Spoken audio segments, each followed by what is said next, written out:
बाकी है। हमको कोशिश करना है ये टॉपिक इसी वीक में फिनिश हो जाए, अगले 4 लेक्चर में। और इस संडे को आपका जो टेस्ट है वो भी इसी टॉपिक पे होगा शायद, मोस्ट प्रोबेबली। ठीक है, ऑलरेडी इनडेफिनिट इंटीग्रेशन हमने पढ़ा था, उसी का आगे कंटिन्यूएशन है। अगेन आज आज का लेक्चर तो चलो ठीक है, लेकिन आगे आने वाले लेक्चर्स में आपको इस चैप्टर, जो पिछला चैप्टर था इनडेफिनिट इंटीग्रेशन, उसके सारे फॉर्मूले पता होना चाहिए। ये बात समझ में आ रही सबको? अगर वो यस फॉर्मूले पता सर। नहीं होंगे, मैंने आपको पहले ही कहा था, डेफिनेट इंटीग्रेशन, उसका फिर एप्लीकेशन और डिफरेंशियल इक्वेशन, इन तीनों चैप्टर में आपको बहुत दिक्कत आएगी अगर आपको फॉर्मूले पता नहीं होंगे तो। इनडेफिनेट के इसलिए जितनी भी वेराइटी मैंने कराई है, जो जो भी चीजें आपको बताई है, वो सारी चीजें आपको पता होनी चाहिए। क्लियर है सबको? हाँ है ना? Yes sir. तो अगर अभी भी कोई ऐसा हो जिसको फॉर्मूले याद नहीं हो, तो वो ये काम पहले कर लेना, अदरवाइज अगले 3 चैप्टर में आपको कुछ भी समझ में नहीं आएगा। चलो स्टार्ट कर रहे हैं डेफिनेट इंटीग्रेशन से। इनडेफिनिट इंटीग्रेशन में हमने जो काम किया था, डेफिनेट इंटीग्रेशन उसी का एक आगे का हिस्सा है। उसमें क्या करते हैं, जैसे मान लो कोई फंक्शन है, अब तक मैंने क्या करा था, उस फंक्शन का इंटीग्रेट किया था। इंटीग्रेशन मतलब करना वही एडअप करना, इंटीग्रेट करना और इकट्ठा करना मतलब एडअप करना। अब मैं क्या करूंगा, किसी पर्टिकुलर लिमिट में इंटीग्रेट करूंगा। तो मान लो मैंने कोई फंक्शन है एफ एक्स, जो कि कंटिन्यूस है, मान लो ए से बी में, मुझे इसका इंटीग्रेशन करना है, और लिमिट कहां से कहां तक, ए से बी। इसका फिजिकल सिग्निफिकेंस क्या होगा, कि मतलब इसका जो आंसर आएगा वो एक वैल्यू आएगी। वो वैल्यू क्या रिप्रेजेंट करेगी, वो वैल्यू रिप्रेजेंट करेगी ये जो कर्व है, ये एक्स एक्सिस के साथ जो एरिया बना रही है, उस एरिया का मैग्नीट्यूड वो रिप्रेजेंट करेगी। तो इसके इनडेफिनिट डेफिनेट इंटीग्रेशन को सॉल्व करने पे जो वैल्यू आएगी, वैल्यू क्या रिप्रेजेंट करेगी, represents the area covered, area, या फिर ऐसा लिख लो, area of the curve with x axis. मतलब ये जो कर्व एक्स एक्सिस के साथ जो एरिया बना रही है, ये एरिया, इस एरिया को निकालने के लिए ये एरिया जो मैग्नीट्यूड होगा वो ये रिप्रेजेंट करेगी। तो डेफिनेट इंटीग्रेशन का ये बहुत अच्छा एप्लीकेशन है। अब तक अपन ने जितने भी एरिया पढ़े थे सारे स्टैंडर्ड कर्व थे, रेक्टेंगल हो गए, स्क्वायर हो गया, सर्कल हो गया। कोई भी रैंडम शेप का कर्व है, उसका एरिया अगर निकालना है, तो उस एरिया को निकालने के लिए डेफिनेट इंटीग्रेशन का टूल हम इस्तेमाल कर सकते हैं। ठीक है, अब इसको सॉल्व कैसे करना है, आप इंडेफिनेशन में मान लो एफ एक्स डी एक्स कोई फंक्शन है, उसका इंटीग्रेट आपने किया इंडेफिनेट, उसका इंटीग्रेशन मान लो कैपिटल एफ एक्स, क्या आ रहा है, कैपिटल एफ एक्स प्लस सी, ये उसका इंटीग्रेशन आ रहा है। तो डेफिनेट इंटीग्रेशन में फॉर्मूला कैसे लेगा, अगर मान लो लिमिट है ए से बी, फंक्शन वही है एफ एक्स डी एक्स, तो आपका आंसर आएगा एफ एक्स, और आपको फिर पुट अप करनी लिमिट ए से बी। इसमें कांस्टेंट ऑफ इंटीग्रेशन कट जाएगा, अपर लिमिट माइनस लोअर लिमिट करोगे तो कांस्टेंट ऑफ इंटीग्रेशन कट जाता है। इससे डायरेक्टली क्या लिखेंगे, लिमिट कैसे पुट अप करोगे, सबसे पहले अपर वाली लिमिट करोगे, F of B minus F of A, upper limit minus lower limit. मतलब इंटीग्रेट करने के बाद जो भी फाइनल आंसर आएगा उसमें अपर लिमिट रखोगे, फिर माइनस टाइम्स लोअर लिमिट रख दोगे। ये बात समझ में आ रही है? बोलो। Yes sir. हाँ है ना, जवाब देते रहा आपको। Yes sir. एग्जाम्पल के तौर पे मान लो cos x का इंटीग्रेशन करना है मुझे π/4 से π/2 तक, π/4 से π/2, तो इसका इंटीग्रेशन देखो क्या होगा, cos का इंटीग्रेशन बताओ क्या होता है, sine sine sin x। Limit है आपकी π/2 से π/4, या फिर π/4 से π/2। अब फाइनल आंसर में क्या होगा, पहले अपर लिमिट रख दोगे, जहां जहां भी x उसकी जगह अपर लिमिट, माइनस फिर क्या लिख दोगे, लोअर लिमिट, लोअर लिमिट मतलब π/4। तो आपका आंसर कितना आ जाएगा, 1 माइनस 1/√2। तो ये वैल्यू आ गई। ये वैल्यू क्या रिप्रेजेंट करती है, बेसिकली ये वैल्यू अगर ज्योमेट्रिकली आप देखना भी चाहते हो, तो जो फंक्शन था, फंक्शन कौन है, कॉस था, ध्यान रखना फंक्शन कौन है, कॉस। तो जो कॉस फंक्शन है वो π/4 से π/2 में जो एरिया बनाएगा वो वैल्यू ये रिप्रेजेंट करेगी। जैसे मान लो कॉस का डायग्राम बना देते हैं, ये cos x का डायग्राम है। कहां से कहां तक चेक करना है मुझे, π/4 से π/2, तो π/4 यहां तक नहीं आएगा, पाई बाय 2 यहाँ पे आएगा। तो पाई बाय 4 से पाई बाय 2 में एक्स एक्सिस के साथ ये एरिया कवर हो रहा है, तो ये जो एरिया इसकी वैल्यू कितनी आएगी, 1 माइनस 1/√2। आ रही बात समझ में? Yes, sir. Yes, cos sir. Pi by 4 से पाई बाय 2 में अपन इंटीग्रेट कैसे किया, इंटीग्रेट कर दिया, फिर फॉर्मूला क्या, अपर लिमिट माइनस लोअर लिमिट, अपर लिमिट माइनस लोअर लिमिट। इसमें किसी को यहां तक कोई डाउट हो तो जल्दी पूछ लो। No, sir. ठीक है, तो ये आपका हो गया। इसने न्यूटन लेबनिट्ज फॉर्मूला भी बोलते हैं इसको। ठीक है, मान लो फंक्शन का इंटीग्रेशन एफ एक्स है ए से बी, अपर मतलब बेसिकली क्या है, इसकी वैल्यू पुट अप करोगे, function is continuous at a and b, तो f of B minus F of a final answer आ जाएगा। ठीक है, अभी फिलहाल के लिए इतना ही ध्यान रखो, और फिर उन्होंने बाकी का आगे वो जो दूसरा पॉइंट है वो मैं आपको अगले लेक्चर में बताऊंगा। लेकिन अभी जहाँ पे देखो, अब देखो इसका इंटीग्रेशन करना है, 1/x+1 x+2। आपको याद है इसको पार्शियल फ्रैक्शन से पहले अलग अलग करना पड़ता है, Yes, sir. पार्शियल फ्रैक्शन से अलग अलग करोगे, उसके बाद इंटीग्रेट करोगे तो इसका इंटीग्रेशन लॉग आएगा, इसका इंटीग्रेशन लॉग आएगा। इंटीग्रेट करने के बाद फिर आपको क्या रखनी है, एक बार अपर लिमिट, तब में x की जगह 2 रख दोगे, फिर माइनस एक बार लोअर लिमिट, x की जगह 1 रख दोगे। तुम्हारा तो ये देखो यहाँ पे अगर आपको इंडेफिनिट इंटीग्रेशन ही आएगा तो आप आगे सॉल्व ही नहीं कर पाओगे। और पूरे मैथ्स में जेई पॉइंट ऑफ व्यू से अगर आप कभी भी किसी का भी डेटा देखोगे तो हाईएस्ट वेटेड चैप्टर में सबसे ऊपर आता है डेफिनेट इंटीग्रेशन। सारे 11 तो 12 के सब टॉपिक मिला के सबसे ज्यादा वेटेज कोई चैप्टर अगर कवर करता है वो ये चैप्टर है। लेकिन इसके लिए इंडेफिनिट आना चाहिए, बेसिक इंडेफिनेशन। आ रही बात समझ में? Yes, sir. Yes, sir. Yes, sir. ठीक है, चलो एक सेकेंड।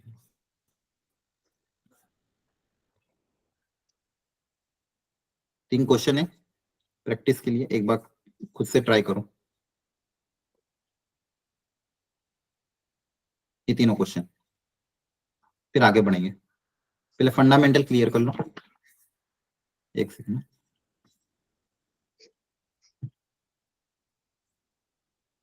जल्दी से एक बार अटेम्प्ट कर लो, इंटीग्रेट करो। कैसे सोचो, इंटीग्रेट कैसे करोगे, दिमाग लगाओ, और फिर अपर लिमिट माइनस लोअर लिमिट, और फिर देखते फाइनल आंसर क्या है।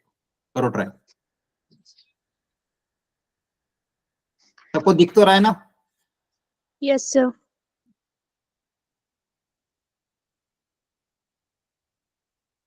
Yes, sir.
तीनों क्वेश्चन अटेम्प्ट हो जाए, फाइनल आंसर आ जाए तो बताना, है ना। पूरा फाइनल आंसर कैलकुलेट करके निकालना है एक्यूरेटली। जल्दी ट्राई कर लो।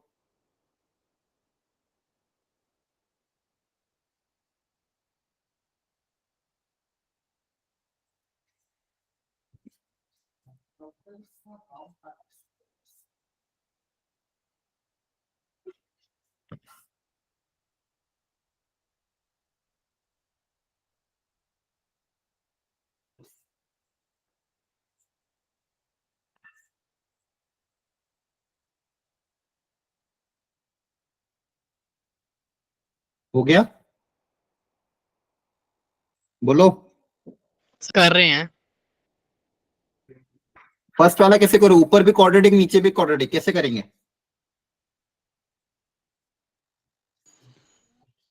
कहा था मैंने, सर इनडेफिनिट। पहले डिवाइड करेंगे। डिवाइड करने की जरूरत नहीं है ना, डिवाइड तब करते थे जब ऊपर हायर डिग्री टर्म, नीचे भी हायर डिग्री, नीचे लोअर डिग्री हो। ऊपर क्यूबिक और नीचे क्वाड्रेटिक तो डिवाइड करते, ऊपर भी क्वाड्रेटिक नीचे भी क्वाड्रेटिक, क्या करेंगे? ऊपर भी सेम टाइप की टर्म है, नीचे भी सेम टाइप की टर्म है, क्या करते थे? याद करो जल्दी से,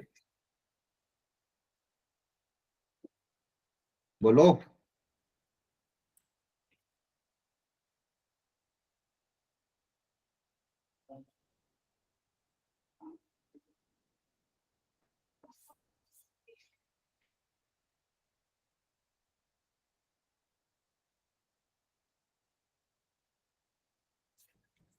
कैसे बोल सकते हैं? न्यूमरेटर को लिखते थे डिनोमिनेटर के टर्म्स में,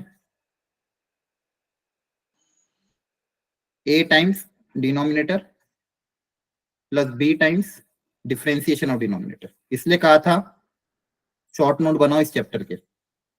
3 क्वेश्चन आएंगे इस चैप्टर से आपको जेई में, और वो सारे नहीं हो पाएंगे अगर आपको फॉर्मूले याद नहीं होंगे तो। चैप्टर जब स्टार्ट होता तभी मैंने बोल दिया था आपको। तो देखो ध्यान से, यहाँ पे न्यूमरेटर में क्या है, 5x² a times denominator plus b times differentiation of denominator. ये आपको 5x² को इससे रिप्लेस करना है। ये खेल लॉजिकली भी कर सकते थे बिना इतनी मेहनत किए। 5 मान लो कॉमन ले लो, x² बच गया, नीचे ऊपर नीचे वाली टर्म ऊपर क्रिएट करनी है, तो x² तो ऑलरेडी है, क्या ऐड करूं? 4x+3 ऐड करो, 4x+3 सब्सट्रैक्ट कर दूं, उससे भी काम हो जाएगा, लेकिन फिर लीनियर बाय क्वाड्रेटिक क्रिएट हो जाए। वो ज्यादा अच्छा क्या है, आप ये करो। या तो समझ में आ रहा है कि ऊपर से जा रहा है? जल्दी बोलो। सर आ रहा है। देखो बच्चों जवाब दो, अदरवाइज मैं क्लास एंड कर दूंगा, आप फिर खुद से कर लेना चैप्टर। सीरियसली बता रहा हूँ, ठीक है? जवाब दिया करो, ये आपकी ही बैच है जिसमें दिक्कत आती है सबसे ज्यादा। और आप जितना कम जवाब दोगे उतने कम क्वेश्चन क्लास में कवर होंगे। मैं पूछता ही रह जाऊंगा भाई, हाँ आ रहा है, नहीं समझ में आ रहा है, आप बैठे रहना, मैं भी बैठा रहूंगा। जिस क्वेश्चन में 10 अच्छे क्वेश्चन हो सकते थे, आपकी क्लास में 5 ही होंगे, नुकसान आपका होगा। इसलिए जब मैं पूछता हूँ तो जवाब दिया करो हाँ या ना। नहीं समझ में आता है तो बोलो भी कि सर नहीं समझ में आ रहा है, और समझ में अगर आ रहा है तो जल्दी से जवाब दो ताकि आगे बढ़ सके, अदरवाइज कैलकुलेशन ही करता रहूंगा मैं। अब अगला एग्जांपल ले नहीं पाऊंगा क्योंकि ऑलरेडी मेरे को प्रॉपर्टी स्टार्ट करनी, क्योंकि आपने इसी में टाइम लगा दिया ना, जवाब दे रहे हो। इसलिए जब पूछे तो हाथों हाथ जवाब दिया करो अनम्यूट करके।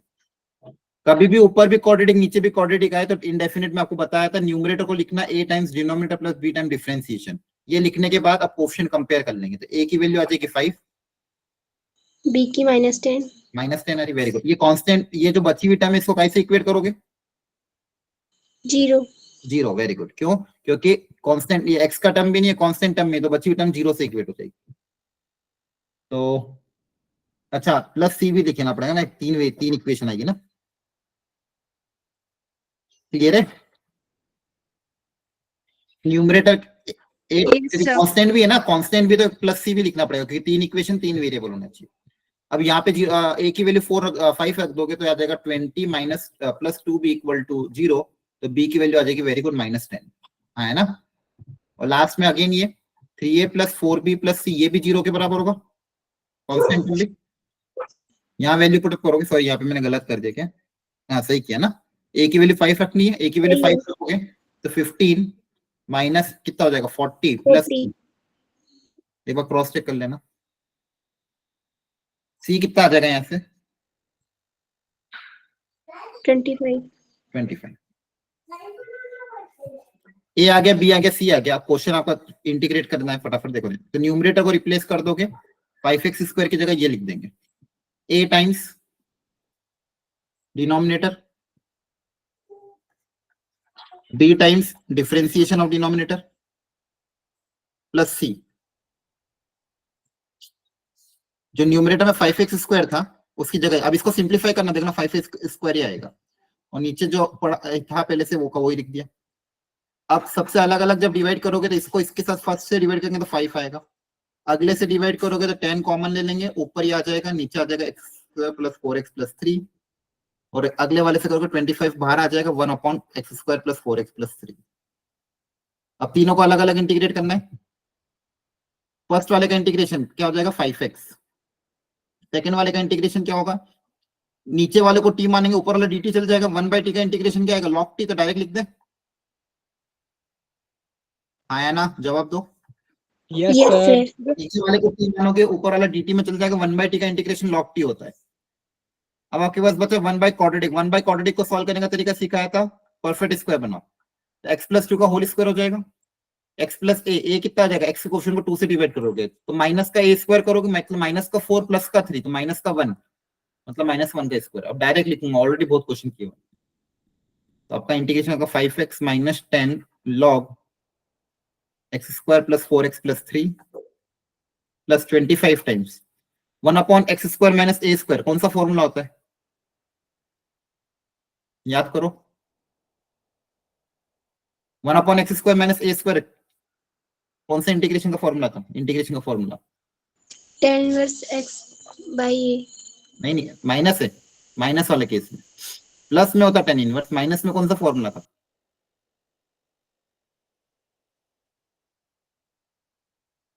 One by 2a log x minus a upon x plus a. हाँ, 1/2 है, very good, log of x minus a upon x plus a। तो यहाँ पे आ जाएगा 1/2a log of x minus a by x plus a, ये integration.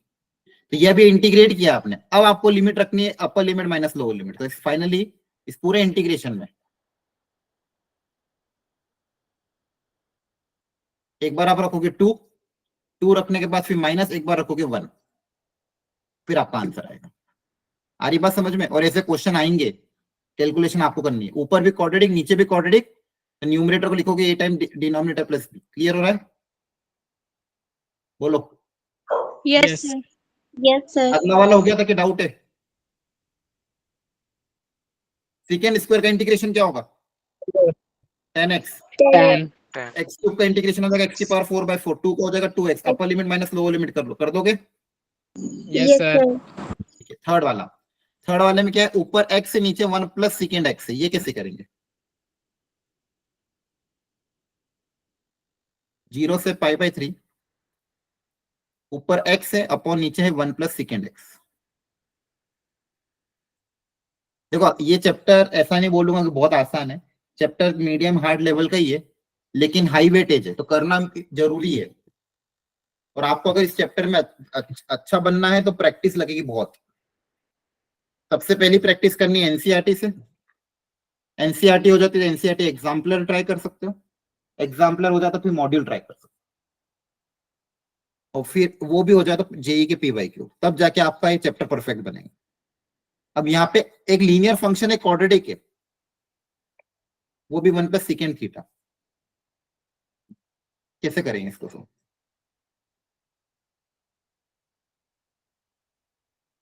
बोलो, जब भी दो अलग अलग टाइप के फंक्शन आते थे कैसे इंटीग्रेट करते थे? दो अलग वैरायटी के फंक्शन अगर आते हैं एक ही क्वेश्चन में, तो उसको इंटीग्रेशन करने के लिए कौन सा प्रोसेस मेथड अपनाते थे?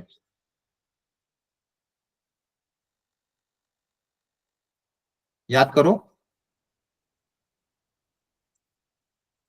बोलो। एक x है, दूसरा sin x है, x इंटू साइन एक्स का मान लो इंटीग्रेशन करना है, कौन सी मेथड अप्लाई करते थे? By parts. Integration by parts पढ़ाया आप लोगों को कि नहीं? Yes, फिर? sir.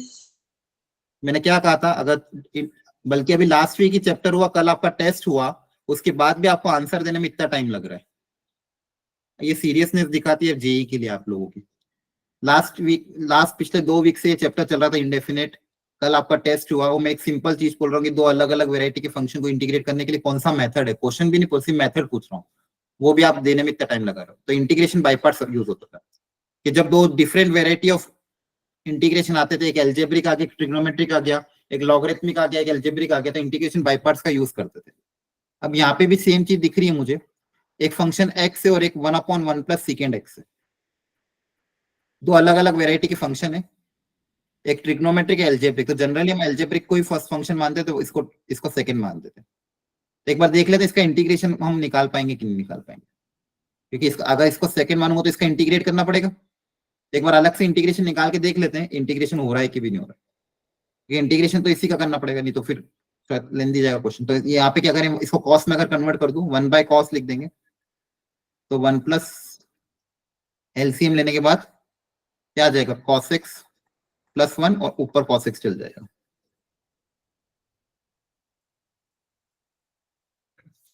कैसे करेंगे इसका इंटीग्रेट, ऊपर cos x dx से नीचे 1 प्लस cos x है।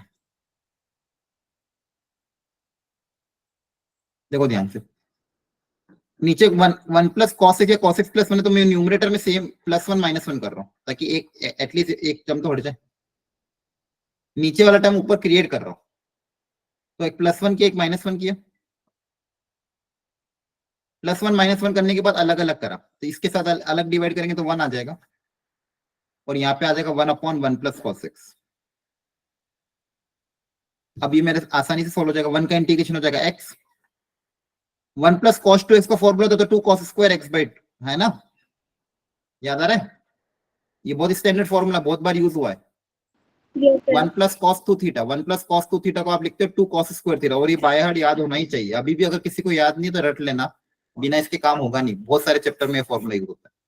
1 प्लस cos थीटा को क्या लिखते हो, 2 cos स्क्वायर थीटा, तो 1 प्लस cos x को लिखते हो 2 cos square x/2, 1/cos square ऊपर जाके सेकंड स्क्वायर हो जाएगा, सेकंड स्क्वायर का इंटीग्रेशन पता ही है अपन को क्या होता है, 10 है ना, तो हो जाएगा 10 x/2, x/2 का कोएफिशिएंट 1/2 है, तो 1/2 से डिवाइड करोगे, ये 1/2 कैंसिल हो जाएगा, तो आपके पास इसका इंटीग्रेशन आ रहा है। इसका इंटीग्रेशन कितना आ रहा है फाइनली, x माइनस 10x/2। आई बात समझ में। Yes, sir.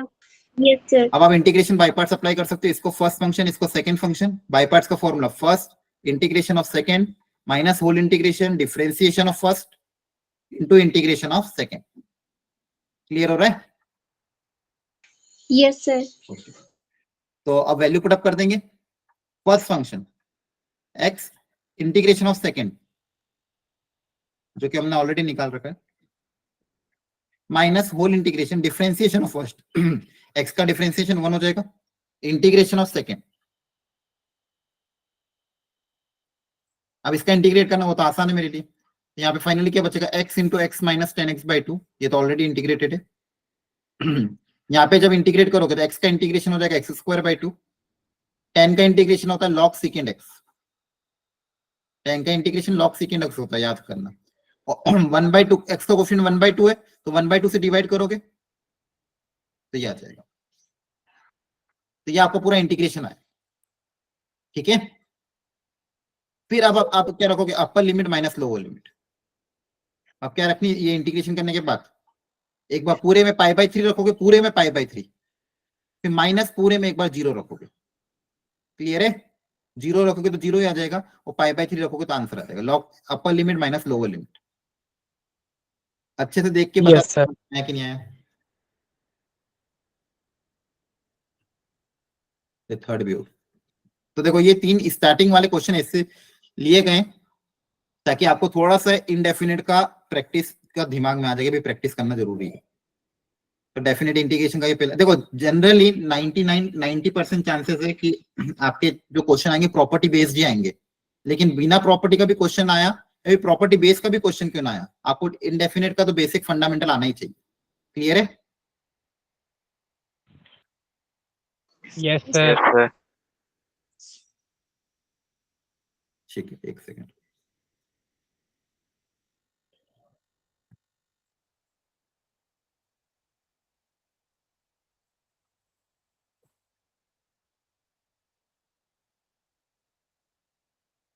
ठीक है, अब प्रॉपर्टी बेस्ड क्वेश्चन करेंगे। टोटल लगभग 6 प्रॉपर्टी है जो कि इंपॉर्टेंट है। हर प्रॉपर्टी को बहुत डिटेल में समझ के करना है क्योंकि आपका क्वेश्चन प्रॉपर्टी पे ही आएगा। सबसे पहले शुरू की 2 प्रॉपर्टीज पढ़ेंगे। हेडिंग डाल दो, सब लोग हेडिंग डालो कॉपी में, properties of definite integration. Properties of definite integration.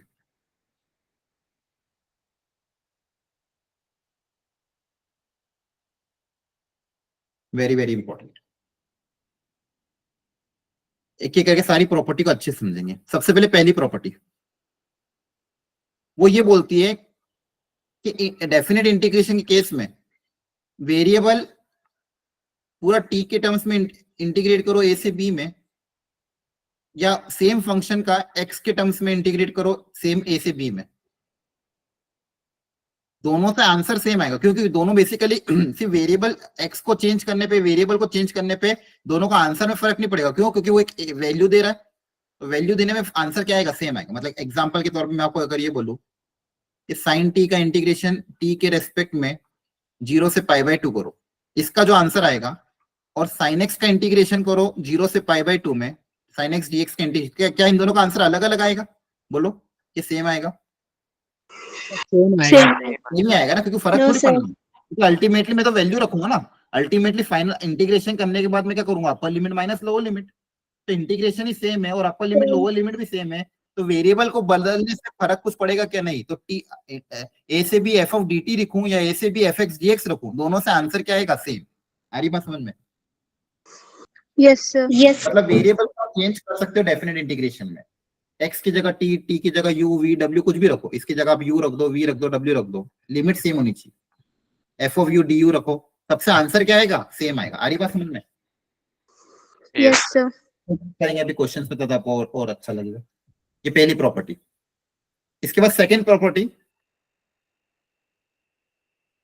कि अगर लिमिट्स को मैंने इंटरचेंज कर दिया, मान लो पहले मैं इंटीग्रेट कर रहा था F X D x, sir screen show नहीं हो रही है। मेरी आपकी स्क्रीन ऑफ हो गई, 1 मिनट वापस शो कर, शायद मैंने गलती से ऑफ कर दिया।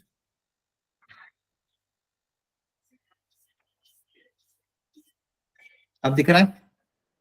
Yes. Yes. Yes sir. ठीक है। अगली प्रॉपर्टी बोल रहा है कि किसी फंक्शन का इंटीग्रेशन कर रहा हूं मैं, अगर ए से बी में, अगर लिमिट्स को मैंने इंटरचेंज कर दिया, मतलब अगर मान लो बी से ए कर दिया, तो देखो यहाँ पे क्या होगा? पहले आंसर में f of B minus F of a, ये आंसर आएगा। और यहाँ पे क्या आएगा? F of a minus F of b, बस इतना अंतर आएगा। मतलब दोनों आंसर एक दूसरे के पास नेगेटिव टाइम्स होंगे, बाकी कोई अंतर आएगा क्या? वैल्यू तो No, सेम होगी, sir. नेगेटिव टाइम्स हो जाएगा। हाँ है ना? बोलो। Yes, sir. Yes sir. मतलब Yes. लिमिट्स को इंटरचेंज करते हैं तो वैल्यू सिर्फ साइन के साथ चेंज होती है, बाकी कोई चेंज नहीं आता।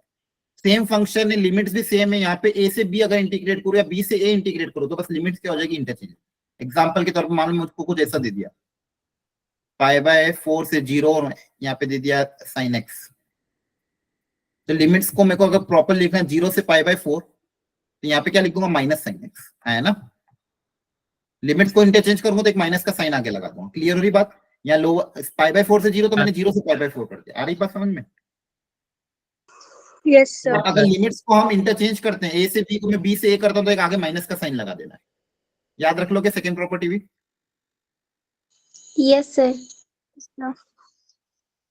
ठीक है।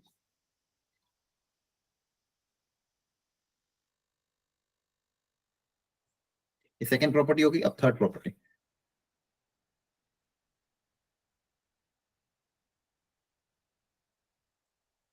पहले शुरू की 3 प्रॉपर्टी पढ़ेंगे, फिर तीनों प्रॉपर्टी बेस्ड क्वेश्चन एक साथ होंगे। मान लो कोई फंक्शन है,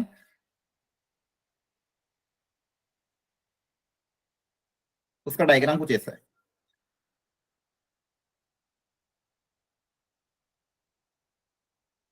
और इंटीग्रेट मुझे करना था मान लो ए से बी में, और बी ए से बी में कोई एक पॉइंट और सी भी आ रहा है।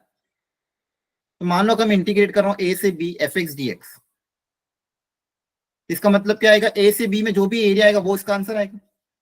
और मान लो कोई पॉइंट है सी इन दोनों के बीच में, और फंक्शन अगर कंटिन्यूस इस तरह से, मतलब कोई पॉइंट है सी इन दोनों के बीच में, तो इसको मैं ऐसे भी लिख सकता हूँ, ए से सी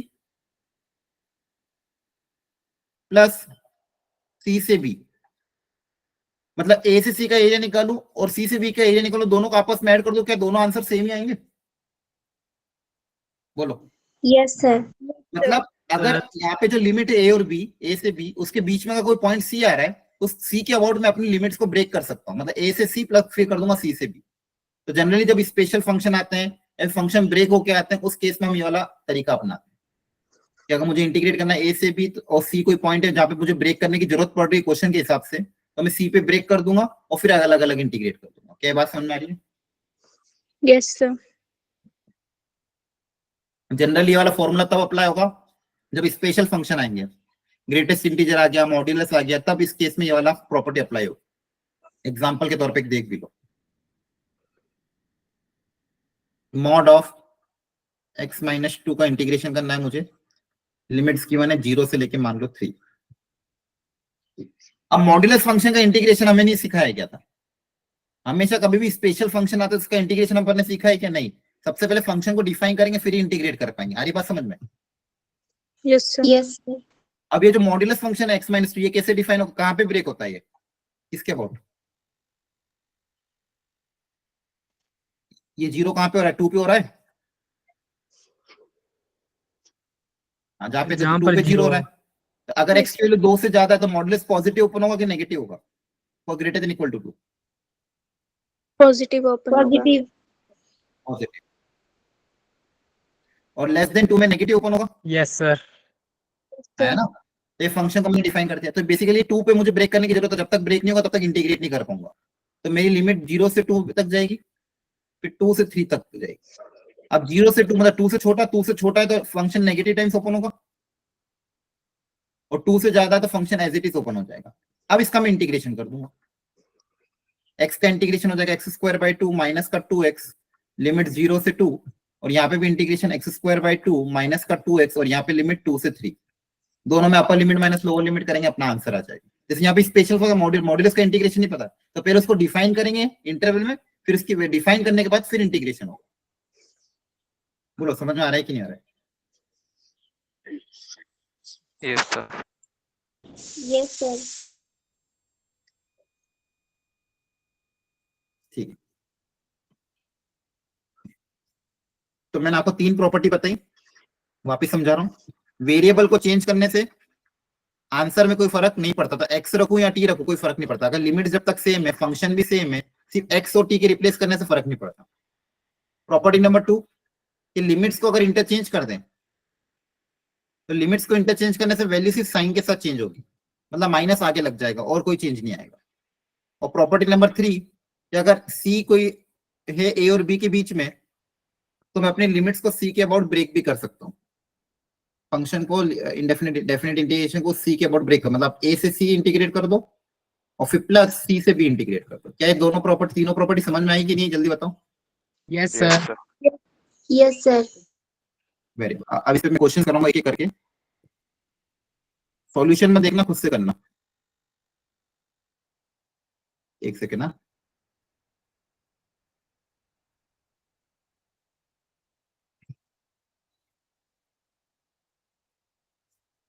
खुद से ट्राई करना, ठीक है, बिना सॉल्यूशन देखे। चलो करो इसको ट्राई।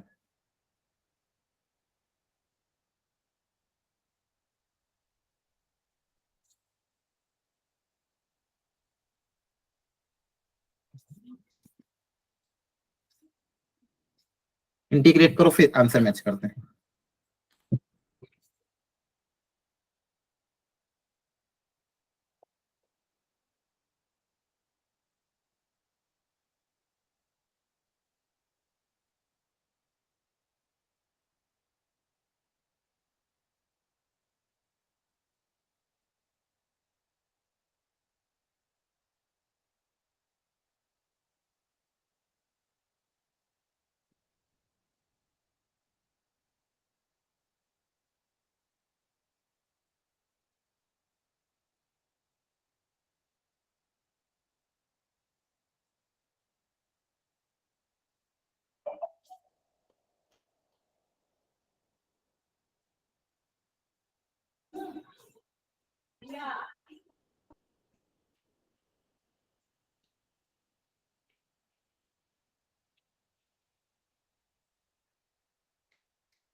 हो गया सॉल्व?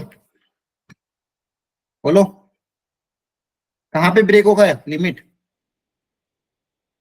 सर 0 से 2 होती है, सर 0 से 2 2 से 4 2 से और 2 से 4। तो आपके ग्रुप्स में कुछ क्वेश्चन पूछने हैं बच्चे, अभी मैं देख रहा था थोड़े बहुत बच्चे डाउट डिस्कशन ग्रुप में क्वेश्चन पूछ रहे हैं। तो आपको एक चीज ध्यान रखनी है कि आप मान लो कहीं किसी बुक से या पीवाईक्यू कोई सॉल्व करते हो, प्रीवियस ईयर पेपर सॉल्व कर रहे हो, तो प्रीवियस ईयर पेपर का ऐसा नहीं कि सारे क्वेश्चन करना है, जो सिलेबस में है वो करना है। आ रही बात समझ में?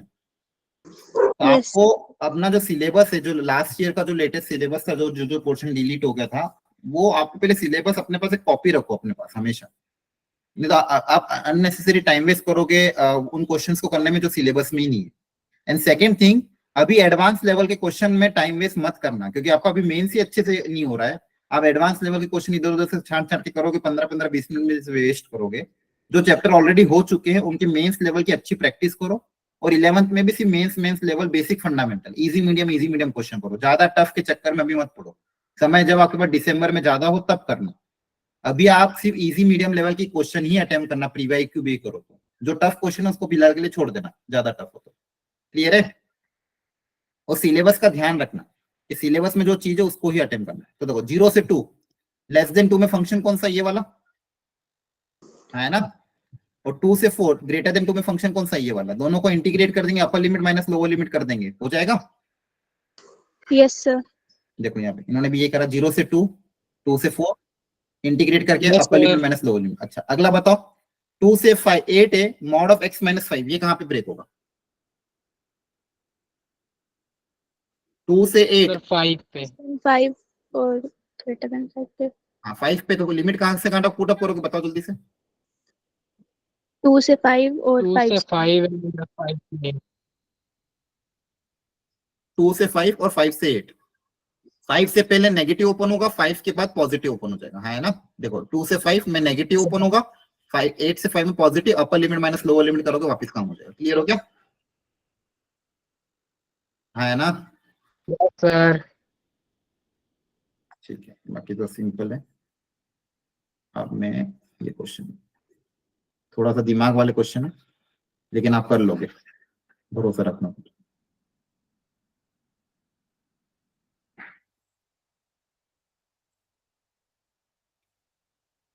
चलो ट्राई करो इन तीनों क्वेश्चन को प्रॉपरली। ये मॉड्यूलस फंक्शन है, ये ग्रेटेस्ट इंटीजर फंक्शन है। तीनों क्वेश्चन को अच्छे से ट्राई करना।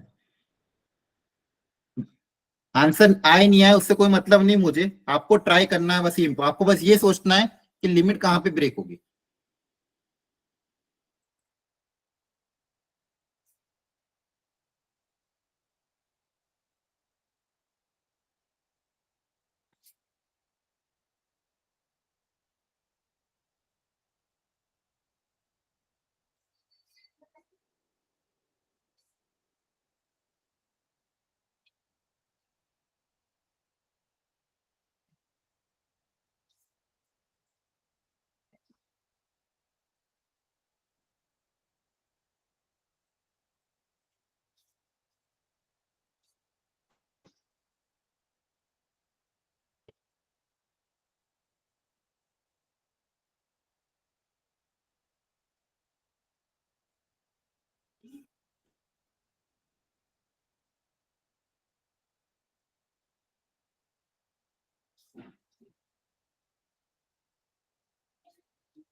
चलो हो गया। Yes, sir.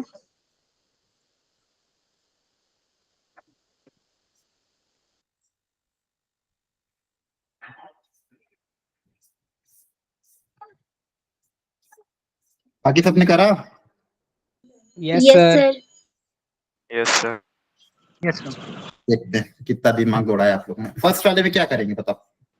सर डायरेक्ट रख दिया मैम, ब्रेक नहीं होता। क्यों? सर हो जाता है ब्रेक x-1 पे x हाँ, इक्वल देखो टू 1। कोई बात नहीं। हाँ, सही सही कह रहे हो आप लोग भी। तो जिससे भी गलती हुई है ना, गलती होना कोई बड़ी बात नहीं, पहली बार में मोस्टली गलती होती है। अब यहाँ पे देखो हो क्या रहा है, यहाँ पे मॉड्यूलस फंक्शन है और मॉड्यूलस के अंदर क्वाड्रेटिक है, तो सबसे पहले उस क्वाड्रेटिक के फैक्टर बनाओगे ताकि आपको ये पता चले कहाँ पे ब्रेक होगा, है ना। ये मॉड्यूलस कहाँ पे पॉजिटिव है कहाँ पे नेगेटिव, वो हमें पता करना होगा कि कहाँ पे ये किस वैल्यू, किसके आगे पॉजिटिव है किसके बाद नेगेटिव, तो उसके लिए फैक्टर बनाना पड़ेगा। तो फैक्टर बनाने के लिए ये आ जाएगा, देखो ध्यान से, ये हो जाएगा 0 से 2 x+3 और x-1। हरी बात समझ में, तो ये फैक्टर बन गया। अब आपको दिख जाएगा एक x+3 और x-1 है, तो ये दोनों कहाँ पे ब्रेक होंगे? -3 और 1 पे। Yes, sir. अब -3 तो इसके अंदर है नहीं, तो 1 पे ही ब्रेक करना पड़ेगा। Yes, sir.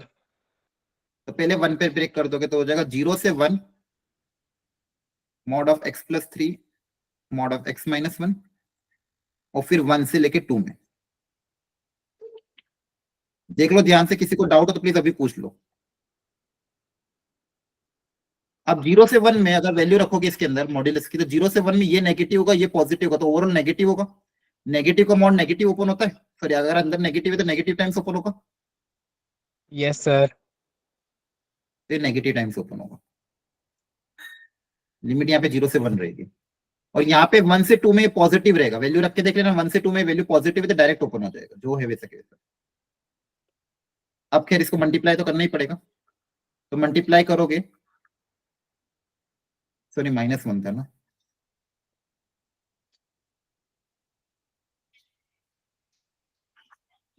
माइनस रख देना है।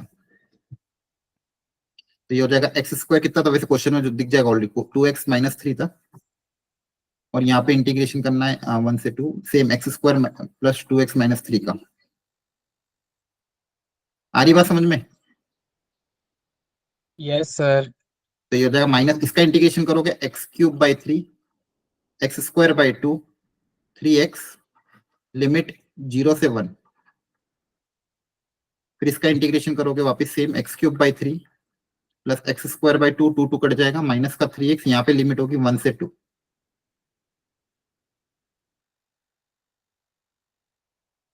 अब यहाँ पे माइनस था पहले से बाहर, अब अपर लिमिट माइनस लो, पहले अपर लिमिट रखोगे।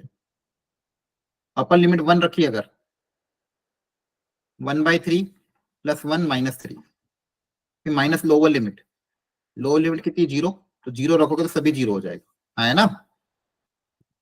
Yes, sir. Plus Yes, sir. अपर लिमिट माइनस लोअर लिमिट, पहले अपर लिमिट 2 रख देंगे, तो 8/3 + 4 -6, फिर लोअर लिमिट 1 रख देंगे,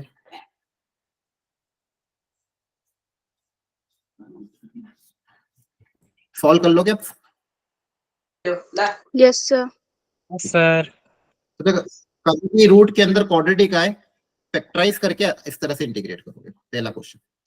अगला था आपका 0 से 3 ग्रेटेस्ट इंटीजर ऑफ x², अब sorry greatest integer of x। अब ग्रेटेस्ट इंटीजर फंक्शन है, ग्रेटेस्ट इंटीजर एक बात दिमाग में छाप लेना, ग्रेटेस्ट इंटीजर के अंदर कुछ भी आए वो कहां पे ब्रेक होगा? इंटीजर पे। कहां पे ब्रेक होगा? इंटीजर पे। आ रही बात समझ में?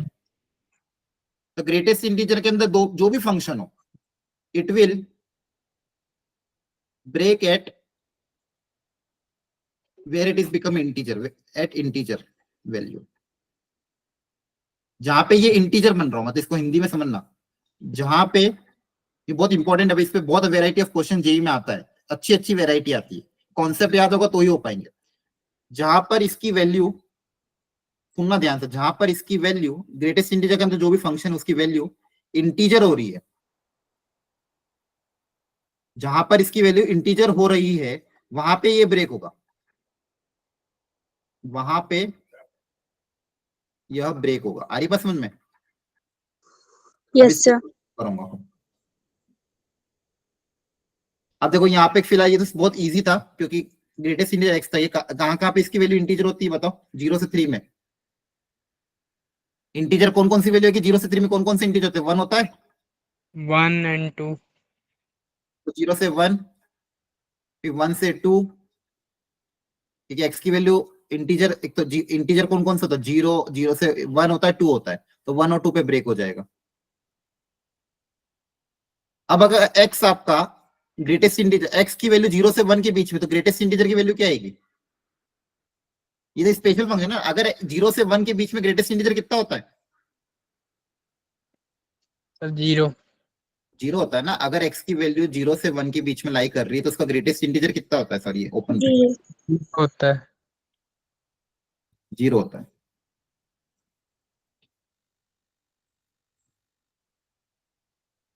क्या होता है? 0 होता है। क्लियर है? ये लिमिट में Yes. जब भी हम पढ़ते हैं ना तो ऐसा होता है, 0 से थोड़ा सा ज्यादा सा चलो, 1 से पहले खत्म होती है। तो इसका ग्रेटेस्ट इंटीजर कितना, इसकी वैल्यू कितनी आ जाएगी? 0 आ जाएगी। सेकेंड वाला 1 से 2 के बीच का ग्रेटेस्ट इंटीजर कितना आएगा? 1. 1. 1. 2 से 3 के बीच का ग्रेटेस्ट इंटीजर कितना आएगा? सर 2. 2. ये देखना, हमेशा डेफिनेट वैल्यू देंगे, कभी भी एक्स एक्स वेरिएबल नहीं आएगा, इनकी वैल्यू होती है स्पेसिफिक। आपको पता है इन सबकी वैल्यू इंटीजर होती है। 0 का इंटीग्रेशन तो 0 हो जाएगा, 1 का इंटीग्रेशन हो जाएगा x, अपर लिमिट माइनस लोअर लिमिट करोगे। 2 का इंटीग्रेशन हो जाएगा 2x, यहाँ पे भी अपर लिमिट माइनस लोअर लिमिट करोगे, यहाँ पे हो जाएगा 0, यहाँ अपर लिमिट माइनस लोअर लिमिट, यहाँ पे भी अपर लिमिट माइनस लोअर लिमिट। तो फाइनल आंसर क्या आएगा? 1 प्लस 2 टू 4, दैट इज 5। बोलो। Yes, sir. सबको पक्का समझ में आ रहा है? Yes, sir. ये चीज Yes, लिख sir. लेना, इंपॉर्टेंट। अब इस पे मैं अच्छा क्वेश्चन कराता हूँ तो आपको इसका इंपॉर्टेंस समझ में आएगा। इसमें मैं कर रहा हूँ 0 से 2, greatest integer of x square. बहुत अच्छा क्वेश्चन। अब ग्रेटेस्ट इंटीजर के अंदर एक्स स्क्वायर रख दिया और लिमिट से 0 से 2, तो आपको मुझे पहले ये बताना है कि एक्स की लिमिट कहां से कहां पे ब्रेक होगी, कहां कहां पे ब्रेक होगी, कहां से कहां तक लिमिट रखूं मैं?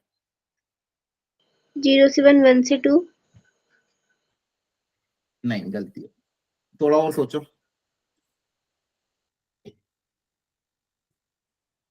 मैंने अभी क्या बोला था कि ग्रेटेस्ट इंटीजर के अंदर जो फंक्शन है वो कहां कहां पे एक्स की किन वैल्यूज पे इंटीजर बनेगा, वहां पे ब्रेक होगा। अब आप सोचो कि एक्स की किन वैल्यूज पे ये इंटीजर बनेगा, वहां पे मुझे इसको ब्रेक करना है।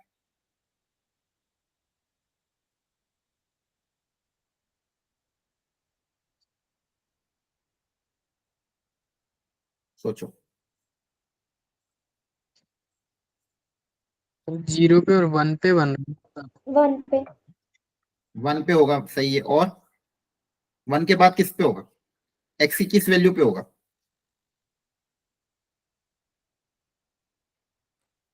चलो देखो, जब कब दिमाग नहीं लगे ना, नहीं समझ में आ रहा हो तो इक्वेट कर दो। मैंने आपको क्या बोला, बहुत इंपॉर्टेंट है, जेई में क्वेश्चन आएंगे इस पे। सुनो ध्यान से, मैंने क्या कहा कि ग्रेटेस्ट इंटीजर के अंदर जो भी चीज है ये इंटीजर, इसकी वैल्यू इंटीजर कहां कहां पे होगी, तो इसको इंटीजर से इक्वेट कर दो। 0 से 2 के बीच में कौन कौन से इंटीजर आते हैं? 1. 1 आ रहा है। 1. Sir. सुनो ध्यान, इसको इंटीजर से इक्वेट कर देते हैं। देखो एक्स स्क्वायर एक तो 0 कब होता है? 0 पे। एक्स स्क्वायर की वैल्यू 1 कहां पे होती है? 1. प्लस माइनस 1 पे। एक्स स्क्वायर की वैल्यू 2 माइनस कब होगी? एक्स स्क्वायर की वैल्यू 2 कब होगी? एक्स की वैल्यू क्या रखो ताकि 2 आए, जो भी अंदर उसको मैं इंटीजर से इक्वेट कर रहा हूं। Equate to integer and find X. अरे एक्स की वैल्यू क्या रखे ताकि 2 आ जाए? किसका स्क्वायर 2 होता है? √2 का। Yes, sir. √2. √2. √2 का स्क्वायर 2 होता है कि नहीं होता है? अभी भी देखो आपकी लिमिट कहां है, एक्स Yes, की वैल्यू sir. कहां से कहां तक लाई करी? 0 से 2। जो एक्स है वो कहां से कहां तक देखना है आपको? 0 से 2 के बीच में। देखो ये 0 है और पॉजिटिव लेना है, यहाँ पे +1 ले लेंगे, यहाँ पे +√2 ले लेंगे, है ना। अभी भी √2 तो Yes, sir. 1.4 आता है, अभी भी और आगे जाएंगे। अभी 3 कहाँ पे होता है? √3 √3 पे। और 4 कहाँ पे होता है?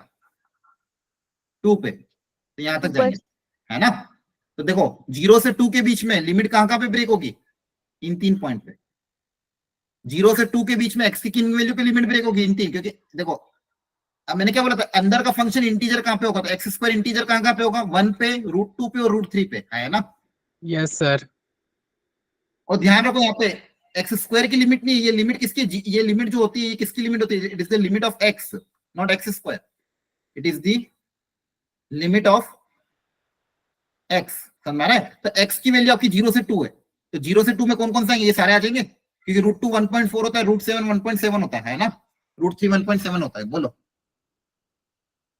Yes, sir. तो 0 से 2 में कहां पे? तो 0 से पहले 1 तक जाएंगे, 1 से जाएंगे √2 तक, √2 से √3 तक, और फिर √3 से √4 तक, है ना। √2 और √3 0 से 2 के बीच में आएंगे कि नहीं आएंगे? बोलो Sir, आ जाएंगे. बोलो। हाँ, अब जब x की वैल्यू 0 से 1 के बीच में, सुनो ध्यान से, x आपका जो 0 से 1 है, तो x² किसके बीच में होगा? बोलो। 0 से 1 में। 0 से 1 में ही होगा. और अगर x² 0 से 1, तो उसका ग्रेटेस्ट इंटीजर कितना आएगा? 0 से 1 में 0 0 होगा. सर अगला। हाँ बोलो। सर √3 से 4 तक कैसे चले गए? हाँ सॉरी, 3 √3 से 2 तक। क्लियर है? Yes sir. 2 तक जाना है ना। 0 से 1, 1 से √2, √2 से √3, √3 से √4 तक, सॉरी 2 तक। क्लियर हो गया? Yes sir. Yes, sir. अब यहाँ पे x की वैल्यू कहां से कहां तक है? 1 से √2, है ना। मेरे को तो x² है, तो x² कहां से कहां तक जाएगा? 1 से 2 तक। और 1 से 2 का ग्रेटेस्ट इंटीजर कितना आएगा? Sir, 1. 1। तो इसकी वैल्यू कितनी आ जाएगी? 1। समझ में आ रहा है आप लोगों को? Yes Yes. सर. x में आपकी लिमिट है, लिमिट किसकी होती है? हमेशा वेरिएबल x की होती है। तो x आपका 2 से √3। तो अपने पास क्वेश्चन में कौन x² है, तो x² कहां से कहां तक होगा? 2 से 3 में। 2 से 3 का जो नंबर है, उसका ग्रेटेस्ट इंटीजर कितना आएगा? 2 आएगा। 2. 2 आएगा. और लास्ट, जब x आपका 2 से 3, √2 से √3 से, सॉरी √3 से 2 है, तो x² आपका हो जाएगा 3 से 4 के बीच में, उसका ग्रेटेस्ट इंटीजर कितना आ जाएगा? 3. 3. अब बस आपको इनको इंटीग्रेट करना है। 0 का इंटीग्रेशन 0, है ना। Yes, sir. Yes sir. तो फाइनली आंसर क्या आएगा? देखो 0 का इंटीग्रेशन 0 हो जाएगा, 1 का इंटीग्रेशन x, 1 से √2 लिमिट, 2 का इंटीग्रेशन 2x लिमिट √2 से √3, 3 का इंटीग्रेशन 3x लिमिट √3 से 2। अब क्या करना है? अपर लिमिट माइनस लोअर लिमिट, है ना। Yes, sir.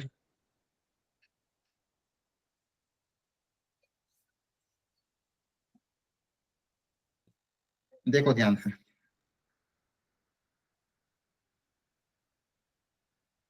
क्लियर हो रहा है कि नहीं हो रहा है? थोड़ा सा अच्छा क्वेश्चन था, लेकिन थोड़ा बहुत कॉन्सेप्ट समझ में आया? Yes, sir. Yes sir. तो आपको इसलिए मैंने ये नोट लिखा है कि ग्रेटेस्ट इंटीजर के अंदर कुछ भी दिया हो, उसको इक्वेट कर देना इंटीजर से। जैसे यहाँ पे देखो, मैंने इसको इंटीजर से इक्वेट कर दिया, 0 1 2 3 4 से, और x की वैल्यू निकाल दी, एंड देन फाइंड x, और जहां तक लिमिट है वहां तक x निकाल लो, फिर वहां पे ब्रेक कर देना, है ना। आ रही बात समझ में? Yes, sir. Yes sir. Very good. अगला क्या था? देखो √t, सॉरी, वो भी शायद ग्रेटेस्ट इंटीजर में दिया हुआ है क्या? ठीक है, हाँ ग्रेटेस्ट इंटीजर में दिया हुआ। तो √t है ग्रेटेस्ट इंटीजर के अंदर, और 0 से 9। तो वापस सोच के बताओ, √t भाग ग्रेटेस्ट इंटीजर 0 से 9। वापस क्या सोचना है कि अंदर वाली टर्म इंटीजर कहां पे होगी, है ना। Yes, अब sir. 0 से देखो रूट टी को इक्वेट करेंगे मान लो 0 से तो 0 ही आ जाएगा, क्योंकि इंटीग्रेशन किसके रेस्पेक्ट में, टी के रेस्पेक्ट में। रूट टी को इक्वेट करेंगे इंटीजर, मतलब अगला इंटीजर का आएगा 1, तो 1 पे One. आएगा। Yes sir. देखो इंटीजर से इक्वेट कर रहा हूं, आपको समझ में आ रहा है क्या हो रहा है यहाँ पे। ग्रेटेस्ट इंटीजर के अंदर जो भी टर्म उसको, देखो ये सबसे आसान मेथड है, आप यूट्यूब पे देख लेना, बुक्स देख लेना, इससे आसान नहीं समझ में आएगा। आ रही बात समझ में, लेकिन फिर भी डाउट तो पूछो ना, ये इंपॉर्टेंट है। जो ग्रेटेस्ट इंटीजर के अंदर जो भी चीज गिवन है उसको मैं क्या कर रहा हूँ, इंटीजर से इक्वेट कर रहा हूँ। आपको ये बातें समझ में आ रही है कि नहीं आ रही है बताओ। यस हाँ सर। जी, Yes, sir. सबको समझ में आ रहा है, थोड़ा सा टफ है लेकिन ध्यान से कंसंट्रेट होकर सुनो, नहीं समझ में आए तो पूछ लो, पूछोगे तो बता वापिस बता दूंगा। तो रूट ग्रेटेस्ट इंटीजर के अंदर इस बार रूट टी, पिछली बार टी स्क्वायर था, तो टी स्क्वायर को मैंने एक्स स्क्वायर था, तो एक्स स्क्वायर को 0 करा, 1 करा, 2 करा, 3 करा, 4 करा, मतलब जो जो भी अंदर है उसको मैं इंटीजर से इक्वेट कर रहा हूँ। ग्रेटेस्ट इंटीजर के अंदर दो भी टर्म था उसको इंटीजर से इक्वेट किया। इस बार ग्रेटेस्ट इंटीजर के अंदर रूट टी था, उसको भी इंटीजर से इक्वेट करा, एक बार 0 से, एक बार 1 से, एक बार फिर अगली बार मान लो 2 से इक्वेट कर देना, 3 से इक्वेट कर देना। कब तक इक्वेट करते जाओगे, जब तक टी की वैल्यू 9 के पहले नहीं आ जाए, हाँ है ना। Yes sir. अच्छा, great root T equal to root of t equal to 2 है, तो यहाँ से टी कितना है, 4. Root 2. नहीं 4 ना, रूट टी इक्वल टू 2, दोनों तरफ स्क्वायरिंग करोगे तो टी की वैल्यू तो 4 आएगी। Yes sir. समझ में आ रहा है, रूट टी इक्वल टू 2 है तो टी कितना आएगा, 4 आएगा। Yes, sir. Root T equal to 3 तो टी कितना आएगा, 9. 9। क्या आगे और जाएंगे क्या, No, sir. नहीं, क्योंकि अगर रूट टी 4 तो टी 16 आ जाएगा, 16 तक तो मुझे जाना है, मुझे तो यहीं तक जाना है। तो टी कहाँ पे ब्रेक हो रहा है, 1 पे और 4 पे ब्रेक हो रहा है। Yes sir. 0 से 9 के बीच में कहाँ पे ब्रेक हो रहा है, 1 पे और 4 पे। तो यहाँ पे आप ब्रेक करोगे 0 से 1, फिर 1 से 4 तक, और फिर 4 से 9 तक। आई बात समझ में। Yes, sir. वैल्यू पता करना, 0 से 1, अगर टी 0 से 1 है तो रूट 2 भी 0 से 1 होगा, रूट 0 से 1 का ग्रेटेस्ट इंटीजर 0 ही आएगा, है ना। टी की वैल्यू 1 से 4 हुई, तो 1 से 4 अगर टी है तो रूट टी 1 से 2 होगा, 1 से 2 का ग्रेटेस्ट इंटीजर कितना आएगा, वापस 1, वो 1 ही आना, एक एक करके सारे इंटीजर आते जाएंगे, है ना। अगला टी की वैल्यू 4 से 9 है तो रूट टी की वैल्यू 2 से 3 होगी, 2 से 3 का ग्रेटेस्ट इंटीजर कितना आएगा, 2 आएगा। समझ में आ रहा है, यस बोलो। सर। ये 0 आ जाएगा, इसका इंटीग्रेशन का आंसर x, 1 से 4, इसका इंटीग्रेशन का आंसर 2x, 2 का इंटीग्रेशन कितना होता है, सॉरी 2t, t के है ना वेरिएबल।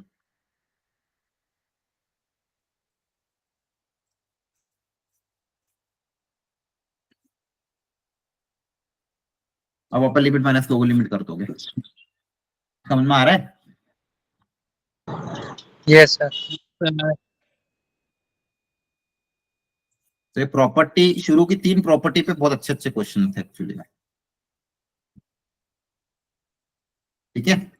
अब अगली जो प्रॉपर्टी है बची हुई 3, उसके लिए अगले 2 लेक्चर कंप्लीट लगेंगे। शुरू की 3 प्रॉपर्टी में इतना ही था, इस पे प्रैक्टिस अच्छी कर लेना, क्योंकि इसके बाद की जो 3 प्रॉपर्टी आएगी उसमें कुछ 1 से 2 लेक्चर पूरे लगेंगे। आ रही बात समझ में। अब आपको आज होमवर्क के लिए क्या करना है मैं आपको दिखा देता हूँ। एक तो एनसीईआरटी में इन 3 प्रॉपर्टी से रिलेटेड जो जो भी क्वेश्चन है वो कर लेना, और दूसरा बेसिक प्रॉपर्टी, हाँ ये एक तो सेक्शन ए कर सकते हो, सेक्शन ए कंप्लीट कर लेना। सेक्शन बी में भी क्वेश्चन अपनी अपनी कॉपी में टिक कर लो फटाफट। Section A complete, section B में क्वेश्चन नंबर 1, क्वेश्चन नंबर 2,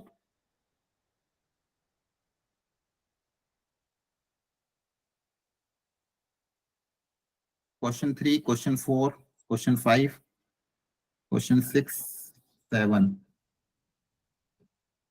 बस ठीक है, 7 तक करना है। तो होमवर्क है आपका, ओके सर। ये बहुत इंपॉर्टेंट है, नहीं करोगे अगला लेक्चर में कुछ समझ नहीं आएगा, पहले बता रहा हूं। अगर होमवर्क करके नहीं आओगे, यहाँ पे लिख लो अपने अपनी कॉपी में homework properly. First, definite integration की NCERT. Question based on property 1, property 2 and property 3. और सेकेंड मॉड्यूल में एक्सरसाइज 1 का सेक्शन ए कंप्लीट,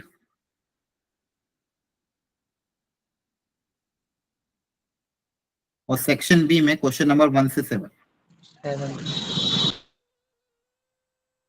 एकदम बहुत स्पेसिफाई करके आपको बहुत थोड़ा थोड़ा होमवर्क मिल रहा है और स्टेप बाय स्टेप इस चैप्टर को पढ़ाना है.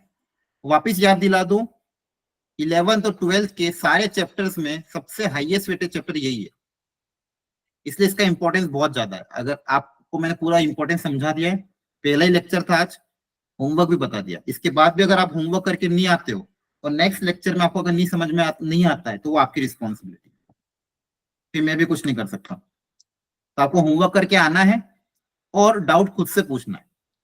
अगर होमवर्क में कोई डाउट अगर आता है कि कोई क्वेश्चन आपसे नहीं हुआ तो आपको खुद से पूछना है कि सर वो क्वेश्चन हमसे नहीं हुआ तो बता दो, मैं बता दूंगा, कोई दिक्कत नहीं. पूछोगे तो नहीं बताऊंगा. Okay sir. डाउट अगर आपको है तो आपको ही पूछना पड़ेगा. ठीक है. Okay, thank you everyone. Bye bye, good night, take care.